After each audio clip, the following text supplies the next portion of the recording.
Coba bayangin deh, apa jadinya kalau ada lebih dari 400 kantor layanan publik di seluruh Indonesia yang nggak punya kepala definitif. Nah, krisis kepemimpinan inilah yang sedang terjadi di Kantor Urusan Agama atau KUA. Hari ini kita akan bedah tuntas sebuah pedoman baru yang digadang-gadang jadi solusinya. Oke, biar kita benar-benar paham solusinya, kita perlu dalami dulu masalahnya. Kita akan mulai dari seberapa besar sih kekosongan ini, terus kita lihat kenapa peran kepala KUA itu penting banget. Kita bongkar apa yang bikin prosesnya macet selama ini, dan pastinya kita akan kupas tuntas aturan main yang baru ini dan apa artinya buat kita semua. Jadi, seberapa genting situasinya? Yuk, kita lihat angka yang jadi pemicu utama lahirnya kebijakan baru ini. Bayangin ya, dari hampir 6.000 kantor urusan agama di seluruh Indonesia, lebih dari 400 diantaranya itu dipimpin sama pelaksana tugas, alias PLT.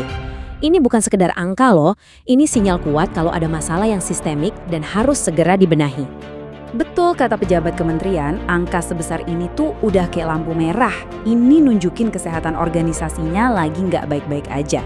Dan kalau organisasi pemerintah nggak sehat, ujung-ujungnya siapa yang kena imbas?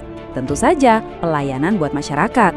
Terus, kenapa sih jabatan kepala KUA ini kosong aja bisa jadi masalah besar? Nah, jawabannya karena peran mereka itu jauh lebih besar dari sekedar ngurusin administrasi nikah. Gini deh, bahkan Menteri Agama sendiri mengibaratkan mereka sebagai Menteri Agama tingkat kecamatan. Istilah ini nunjukin betapa strategisnya posisi mereka. Mereka adalah wajah kementerian di level paling dekat dengan masyarakat.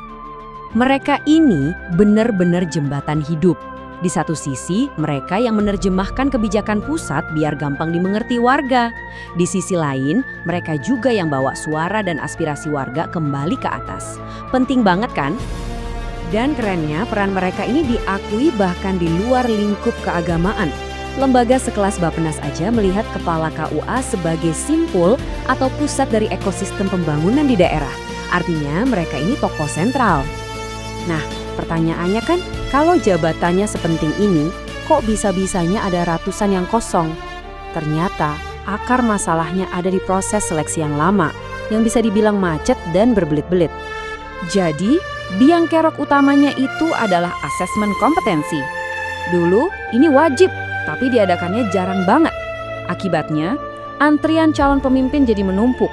Belum lagi ditambah prosedur antar daerah yang nggak seragam, bikin prosesnya makin mandek. Nah, untuk membongkar sumbatan inilah Kementerian Agama akhirnya mengeluarkan gebrakan baru.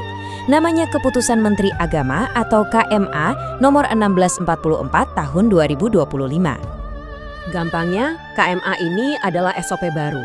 Tujuannya cuma satu, bikin proses seleksi jadi jelas, cepat, dan yang paling penting, seragam standarnya di seluruh Indonesia.